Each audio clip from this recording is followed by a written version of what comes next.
Jadinya Mini 4WD itu masuk sebagai atlet, atlet dari cabang olahraga. Main Tamiya berarti sudah jadi atlet sekarang ya? Benar. Jadi sudah kita sejajarkan sama pembalap-pembalap mobil beneran. Ada 3 kelas baru yang akan kita buka. Yang pertama adalah Indonesian Basic Class. Kita khususkan untuk kids, anak-anak.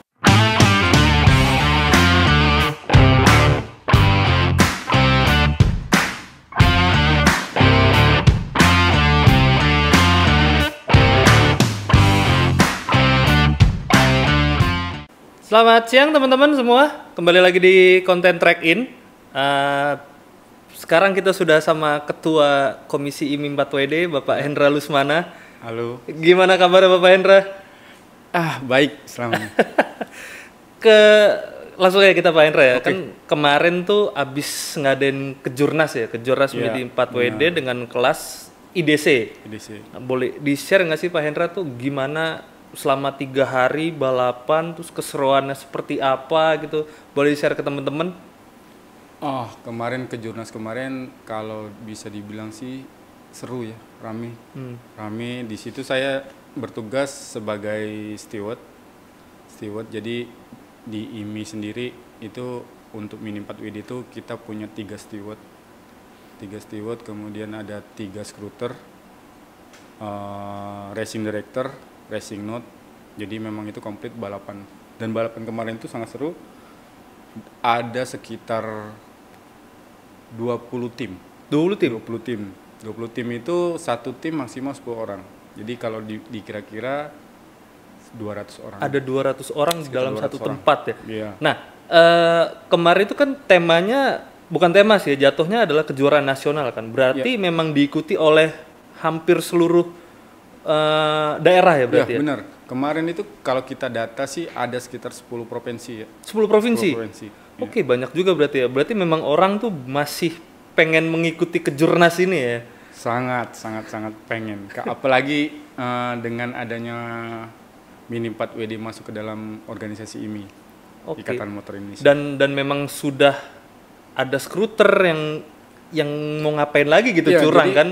Jadi kalau untuk steward dan skrut, semua perangkat-perangkat di dalam Kejurnas itu semua ada lisensinya, Pak.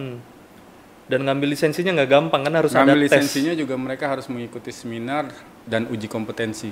Ya. Jadi mereka diuji juga di dalam seminar itu. Semua sudah under IMI dan berarti semuanya sudah resmi gitu kan? Ya, benar. Dan regulasi juga sudah sangat ketat di situ kan? Ya, kita kan sebagai regulasi, jadi kita atur regulasinya supaya lebih pertandingan itu lebih fair. Ya memang harus fair sih kalau main. Iya, benar. Oke, kita lanjut Om Pahe. Nah, ini kan udah ada komisi IMI 4WD ya. Iya. Nah, kalau dari kacamatanya IMI sendiri tuh ngelihat perkembangan Mini 4WD di Indonesia tuh seperti apa sekarang, dari yang awalnya belum masuk komisi, sekarang tuh sudah masuk komisi gitu. Apakah semakin banyak pemainnya atau semakin pesat atau gimana Om Pahe? Kalau saya lihat sih semakin pesat ya, semakin maju, semakin rame. Yang dulu awalnya eventnya hanya event lepas, sekarang sudah ada under IMI, under Ikatan Event Motor lepas Indonesia. tuh gimana? Belum di bawah Ikatan Motor Indonesia. Oke.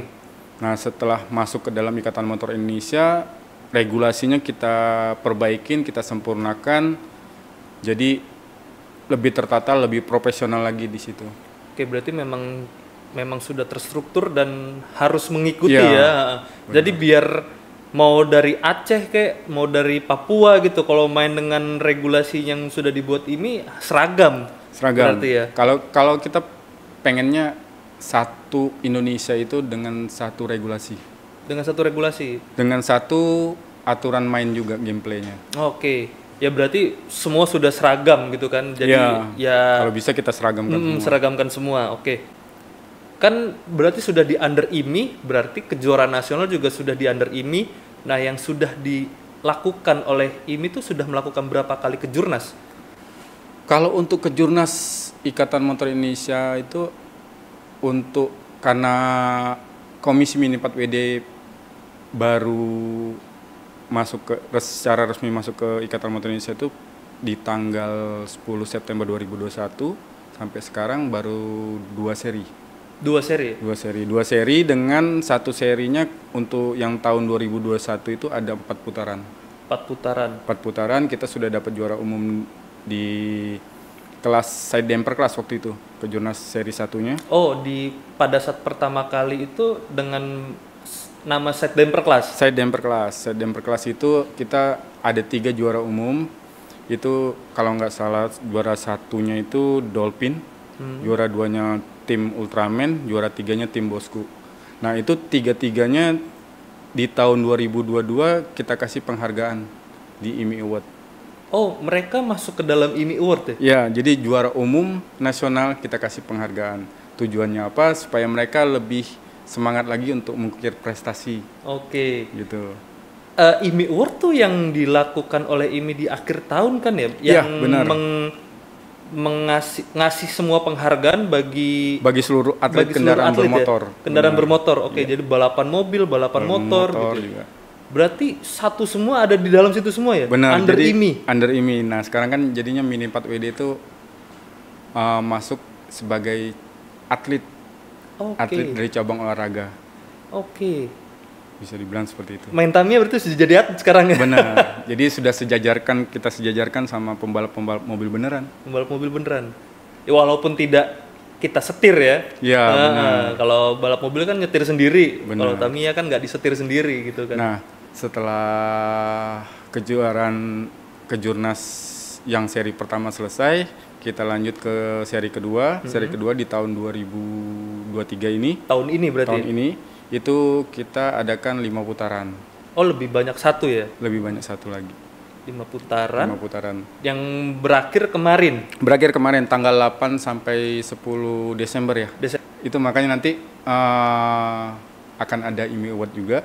Akan ada IMI Award, mereka juga akan kita nominasikan ke dalam. Berarti di akhir tahun ini ya? Di bulan Desember ini?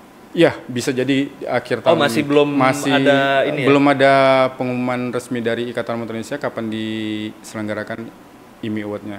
Tapi mungkin sih paling lama di bulan Januari sih. Oke, karena mungkin menyelesaikan balapan-balapan yang lain Benar. ya. Kan karena kan kita mau satukan semua. Iya, agendanya IMI kan nggak hanya Mini 4WD, cuma ada balapan mobil segala macam gitu ya.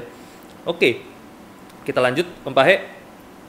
Target jangka pendeknya dan jangka panjangnya Komisi Mini 4WD apa? Apakah ini kan kemarin ada isu akan masuk PON nih? Apakah PON itu salah satunya? Ya, kalau itu dibilang iya. Jadi kalau target jangka pendeknya sih kita akan coba buka kelas baru. Kelas baru itu ada 3 kelas baru yang akan kita buka. Jadi yang kelas baru yang pertama adalah Indonesian Basic Class. Oke. Itu IBC. Untuk IBC ini kita khususkan untuk kids, anak-anak. Oh. Supaya bisa regenerasi. Jadi untuk kids sendiri ada batasan umurnya, mungkin kita lagi-lagi kita bicarakan apakah under 12 atau under 15. Under 15 SMP 15 mungkin tahun, paling gede ya? Benar. Nah, kemudian kita akan buka juga subkelas dari IDC sendiri, Indonesian Damper Class. Kita akan turunkan menjadi Indonesian Damper Class Max namanya. Jadi mesinnya yang tadinya tune, kita coba naikkan ke DAS. Oke. Nah, yang ketiga ini yang spesial sebenarnya. Itu Indonesian Open Class, IOC. Indonesia Open Class. Oke, yang kalau misalnya kita tahu dengan nama STO ya? Ya, nah jadi STO yang sudah berjalan sekarang itu namanya STO Japan Style. Itu kita coba rangkul, kita perbaiki regulasinya, kita sempurnakan, kita rangkul jadi Indonesian Open Class. Oke. Nah, boleh diupdate nggak nih Indonesian Open Class tuh tahun ini kan berarti belum under IMI ya? Ya benar. Tahun 2024 nanti kita akan ada 7 seri, bukan 7 seri, 1 seri 7 putaran. 7 putaran. Untuk di tahun depan? Di tahun depan. Jadi setiap putaran kita keliling Indonesia. Keliling Indonesia. Jadi penyelenggaranya mungkin kalau nggak salah saya ingat itu di putaran pertama itu dari penyelenggara CR namanya. Kemudian yang untuk seri Bandung berarti ya, CR Bandung ya? CR pada tahu mungkin. Mungkin pada tahu ya. Kemudian ada AM. Uh-uh. Kemudian penyelenggaranya ada Banteng juga. Ada DWLT. Kemudian ada Bosku, ada Ragas yang yang sudah pernah ikut IDC nih. IDC. Ragas sama Bosku. Kemudian ada West Borneo, Kalimantan. Pontianak ya? Iya. Oke, keliling Indonesia berarti ya? Keliling Indonesia. DWLT itu Surabaya. IOC. Jadi penyelenggaranya untuk IOC ini ada 7. Ada 7 penyelenggara. Ada 7 penyelenggara. Tapi dari semua itu udah under IMI. Insya Allah under IMI. Insya Allah under IMI. Oke, berarti dengan target pendeknya sudah merangkul semua kelas berarti ya? Sudah merangkul kelas. Nah, untuk jangka panjang nih Om Pahe, ini apa nih? Kalau jangka panjang sih sebenarnya ada lagi yang jangka pendek, ini PON yang tadi ditanya. PON, oke. PON. Untuk eksibisi PON kita untuk di tahun 2024 sedang kita usahakan, dan ini sudah ada kabar update-nya bisa dibilang lampu hijau ya. Jadi kita sudah bisa melaksanakannya. Berarti sudah pasti ya? Sudah pasti. Sudah pasti ada untuk PON di 2024. Berarti para pemain eksibisi itu. Eksibisi PON di 2024. Berarti para atlet Tamiya nih bisa join ya?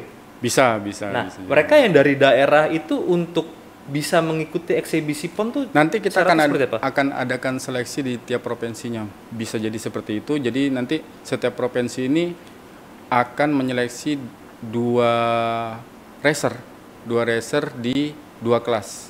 Jadi ada kelas Indonesian Damper Class dan dua atlet untuk Indonesian Open Class. Indonesia Open Class. Berarti satu daerah berarti ada 4 pemain ya? Ada 4 2 pemain. IDC dan 2 IOC. Nah, itu satu daerah maksimal 2 orang ya? 2 orang. Oke. Enggak kan kalau yang kita tahu kan IDC itu 10. Satu tim 10 orang ya? Iya. Jadi kalau untuk PON ini lebih ke individu ya. Tapi individu ini tidak memungkinkan untuk bawa timnya. Jadi nanti dia yang kita akuin adalah racernya sendiri, tapi racer ini mungkin ada mekaniknya, kemudian ada tim supportnya, kemudian ada manajernya. Nah, yang kita hitung hanya satu racernya. Oh, berarti yang manajer tim support itu nggak boleh masuk dalam track atau seperti apa? Bukan masuk dalam track, boleh ngikut, tapi untuk racernya kita hitung satu. Oke. Ya racernya ya orang yang menurunkan mobil. Yang menurunkan mobil. Oke. Mobil berarti tetap ya nanti di dalam pedok tuh akan banyak. Akan ada tim supportnya lah. Tim supportnya. Nah, kalau boleh tahu nih Om Pahe kan tadi kan sudah dibilang kalau sudah mendapatkan lampu hijau di PON. Ya. Nah, nanti untuk sistem regulasi balap di PON tuh di eksibisi PON nanti akan seperti apa? Kalau kita jadi gini, untuk handbooknya sudah kita susun, sudah susun. Jadi handbook itu isinya aturan mainnya, kemudian ada juga syarat-syaratnya seperti apa, kemudian ada safety-nya. Jadi kita rangkai jadi satu, jadi handbooknya. Nah itu nanti kita share ke setiap provinsi bahwa aturan mainnya seperti ini loh, gitu. Oke, berarti secara administrasi ini sudah selesai. Tinggal kita share aja ya ke teman-teman atlet ya, cara mainnya seperti ini. Nanti tinggal didaftarkan aja ke. Nah, kalau misalnya mereka mau daftar harus lewat mana nih Om Pahe untuk eksibisi PON ini? Kalau untuk eksibisi, kita lagi usahakan setiap IMI provinsi ya. Oke. Setiap IMI provinsi itu kan mereka mengirim 2 atlet IDC dan 2 atlet IOC. Berarti di setiap provinsi itu ada IMI-nya? Ada IMI-nya. Oke, IMI Mini 4WD berarti ya? Komisi IMI Mini 4WD, benar. Oke, berarti memang sudah tersebar ke seluruh Indonesia ya komisi IMI Mini 4WD ini ya? Sedang kita segera bentuk untuk kepentingan eksibisi PON ini. Oke. Karena syarat-syarat sudah kita lengkapin, syarat-syarat sudah kita lengkapin. Kita tinggal melaksanakan gimana sih eksibisi PON ini nanti. Gitu. Kalau boleh tahu nih Om Pahe, untuk sekarang ini ada berapa banyak gitu di setiap daerah komisi IMI Mini 4WD-nya sendiri? Setiap provinsi banyak ya. untuk IMI provinsinya sendiri, tapi untuk komisinya itu yang kita data itu terakhir itu kita memang harus ikut syarat dari PB PON itu sekitar 15 provinsi dan itu kita sanggupin untuk 15 provinsi ini dan itu ini minimal lagi, ya? Iya, minimal 15 provinsi. provinsi. Jadi ini sedang kita usahakan untuk IMI provinsinya bentuk komisinya. Kalau sudah tujuannya sih cuman agar kita dipermudah saling komunikasi lah. Biar bahwa gampang. IMI provinsi dari misalnya dari Jawa Tengah itu ada komisinya. Berarti ya kalau memang mereka mau mengikuti eksebisi PON tinggal datang aja ya, atau menghubungi menghubungi komisi IMI Mini 4 WD di daerah ya. Nanti setiap komisi Mini 4 WD akan saya instruksikan untuk penyeleksian atlet-atlet yang dari provinsinya. Ternyata main Tamiya sudah menjadi atlet sekarang. Yeah. Karena kan memang Tamiya sendiri sudah dalam kategori olahraga ya kalau misalnya memang sudah masuk eksebisi PON kan. Gitu. Jadi kalau olahraga itu kan sebenarnya bukan hanya mempertonjolkan fisik. Jadi juga di situ ada kemampuan skill, kemudian ada prestasi. Jadi ya udah dibilang seperti itu sih. Iya, kan gimana juga mengendalikan satu mobil dalam track gitu kan ya. Iya, benar. Itu kan pasti berpikir udah jadi ya kita nyari solusi lah gitu kan ibaratnya ini gimana nih mobil biar bisa masuk. Jadi itu kan sudah termasuk keterampilan sebenarnya. Jadi kalau di dalam olahraga itu kita termasuk olahraga prestasi namanya. Olahraga prestasi. Jadi olahraga itu ada dua kalau nggak salah saya pernah tahu itu olahraga prestasi, kemudian ada namanya olahraga rekreasi. Ada olahraga rekreasi. Nah kita termasuk ke dalam olahraga prestasi. Olahraga prestasi ya. Dan lebih detailnya lagi kita masuk ke dalam olahraga kendaraan bermotor sebenarnya. Karena memang ada motornya. Ada mesinnya. Walaupun tidak dikendalikan oleh manusia, tapi ini ada motor. Jadi bisa dibilang ini adalah mininya balapan. Ya di dalam dusnya sendiri kan dia ada scale 1:32 kan. Kalau lebih detailnya lagi ini e-motorsportnya.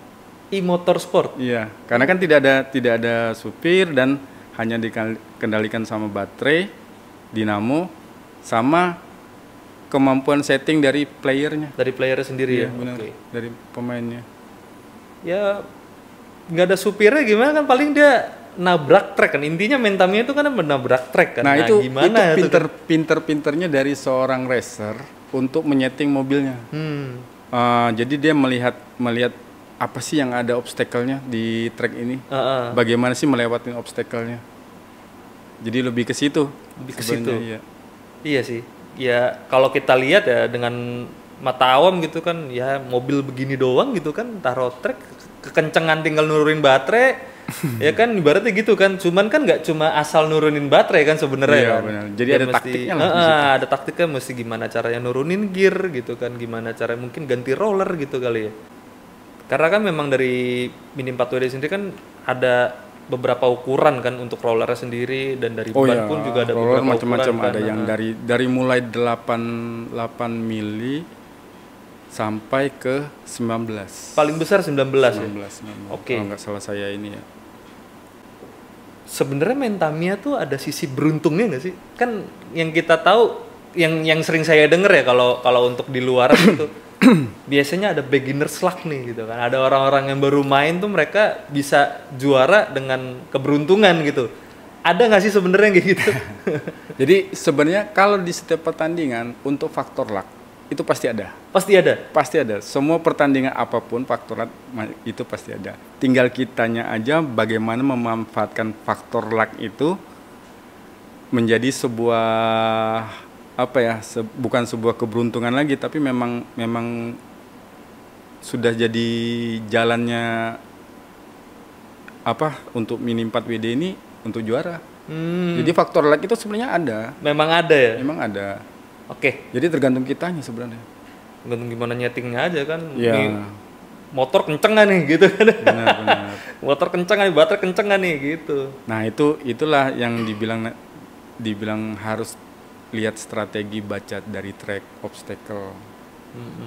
Kalau saya sih mikirnya kita harus disiplin aja. Yang tadinya kita main gear berapa, kemudian dinamonya apa, kemudian setting dari ban atau setting dari loadernya apa, jadi kita disiplin aja. Disiplin settingannya begini. Untuk berikutnya mungkin ya itu tadi ada faktor lucknya itu. Oke, berarti main ya udah ya, kalau misal mobil udah enak di track ya udah gitu-gitu aja gitu kan. Nggak Ya. perlu dirubah-rubah lagi sebenarnya. Asal disiplin aja, dilihat mungkin ukuran baterainya atau mesin apa yang dipakai di situ gitu loh. Nah ini kita balik lagi ke awal nih Om Pahe nih, ngomongin soal kejurnas ya. Seberapa tahan sih Om mobil itu dipakai balapan 3 hari? Kalau yang namanya apa? Ini kan plastik ya. Plastik. Kalau dibilang seberapa tahan sih tergantung ininya ya, tergantung kita berapa kali pakainya gitu loh. Jadi kalau misalnya terus-terusan ya pasti adalah berubah segala macam. Iya, Nggak pasti mungkin dia miring, nggak mungkin tadi miring atau gimana benar, ya? atau pengkang istilahnya kan. Oh, istilahnya pengkang ya? Atau Oke. istilah sasisnya pengkang atau gimana, itu pasti ada. Benturan-benturan itu pasti terjadi di situ. Dan mobil pasti keluar. Lontang, benturan atau tabrakan banteng depan dengan depan. Oh, dia putar balik. Bisa jadi seperti itu. Oke. Nah, berarti ya cukup menguras juga ya kalau dalam pertandingan kejurnas itu ya. Ya, bisa dibilang Tapi gitu. ya kapan lagi bisa nikmatin keseruan main kejurnas? Seninya, kalau saya sih ngelihatnya seni bermainnya itu. Iya. Jadi ajaib kalau saya bilang sih, untuk Mini 4WD ini memang benar-benar Tapi ajaib. ada nggak Om kayak kejuaraan nasional kemarin tuh yang mainnya tuh nggak ngetim gitu, dia hanya sendiri gitu main, entah mungkin kan karena ada 20 tim kan tadi yang di awal Om Pahe bilang kan ada 20 tim. Di luar itu ada lagi nggak yang memang mereka datang pengen nyobain keseruannya aja gitu? Kalau kemarin tuh saya pernah lihat ada satu orang yang privater, jadi tanpa tim, Hanya sendirian? hanya sendirian. Itu ada satu orang, saya lupa namanya, itu namanya Randy atau siapa saya lupa. Nah itu dia berani untuk ikut ke Jurnas. Nah itu saya sih ngelihatnya acungin jempol ya. Karena dia berani untuk datang main sendiri ya? main sendiri, ngelawan 10 orang dalam satu tim. Dan Benar. diikuti oleh ya bisa dibilang hampir 200 orang kan. Benar. Berarti dia main sendiri untuk melawan 200 orang tuh ya hebat sih. Nah, tahu nggak Om, dia tuh sampai babak keberapa? Kalau nggak salah kemarin saya perhatikan itu sampai babak ketiga ya. Babak ketiga. Babak ketiga. Udah bisa dapat babak 3 tuh bagus banget berarti. Cuman ya itu endurance tadi kan. Ini kan mainnya endurance. Mungkin juga dia mungkin hanya punya berapa sasis atau 2 sasis atau gimana, kan sasis nggak mungkin kita terus jor-jorin, Iya. forsir terus. Apalagi main 3 seperti hari Bener. gitu kan. Bener. Jadi ya mungkin ya itu tadi faktor lucknya mungkin sampai babak ketiga. Tapi itu udah bagus. Udah bagus banget. bagus. Ikut ke Jurnas bisa sampai babak 3 tuh udah Bener. bagus banget sebenarnya. Apalagi dia, saya nggak tahu ya, dia pemain baru atau Kalau kemarin saya tanya itu dia pernah main juga, tapi memang dia mainnya sendiri sih. Pernah oke. main juga, tapi mainnya di event yang lain dia main sendiri juga. Nah dia mencoba untuk main di kejurnas. Oh berarti dia belum pernah mengikuti kejurnas sama sekali ya? Belum pernah mengikuti Dan kejurnas pertama sama sekali kalinya dia. sudah masuk ke babak 3, itu Bener. oke banget sih. Nah terakhir Om Pahe, untuk penutupan kita, boleh disampaikan nggak ke teman-teman yang mungkin baru akan mau main Tamiya atau yang sudah main Tamiya gitu, ada pesan-pesan nggak untuk teman-teman? Kalau saya sih buat pemain baru jangan takut atau istilahnya jiper dengan ikut ke Jurnas. Ayo ikut aja ke Jurnas. Sudah ada bukti kok, ada beberapa pemain yang mencoba untuk main sendiri. Ya kayak tadi yang disebutkan ya. Jadi di kita sendiri, di komunitas sendiri kita rangkul kok. Kita nggak pernah membedakan lu dari komunitas mana, lu apa segala macam. Kita Lu sama-sama. pemain baru, lu nggak gue temenin gitu, Benar, nggak ada. nggak seperti itu. Nggak ada seperti itu. Jadi jangan takut, kalau menurut saya jangan takut. Kalau memang punya kemampuan untuk dan kepengenan untuk berlomba, mau ikut kejurnas, ayo. Dan syaratnya hanya daftar KTA IMI aja. Benar, kan ya? kalau untuk kejurnas sendiri kita ada syarat, yaitu harus punya KTA Ikatan Motor Indonesia. Ikatan Motor Indonesia. Oke, teman-teman, itu aja yang bisa kita obrolin dulu hari ini. Mungkin di next time akan kita obrolin lagi. Sampai jumpa kembali.